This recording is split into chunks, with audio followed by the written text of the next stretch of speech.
Quality inspection is an important competitive factor. Using Solid Edge Inspector makes inspection planning a quick and easy process. Taking a look at the side plate in the Yanu AI robotic bartender will open the drawing that already has all the relevant manufacturing information defined. Launching Solid Edge Inspector, we can set the tolerance standards required. If needed, multiple tolerance tables can be configured, which can later be applied based on part type. Creating characteristic numbers with balloons is a quick and easy process. There is also the flexibility to create balloons manually or ignore some specific dimension types.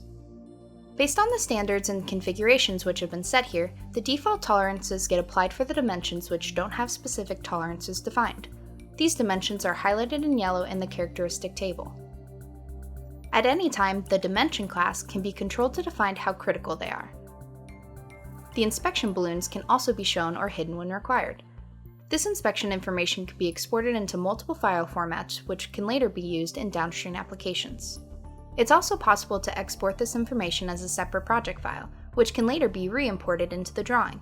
This is very useful in situations where the quality team doesn't have write access to the CAD files. Inspection reports can be generated by choosing a template that can be easily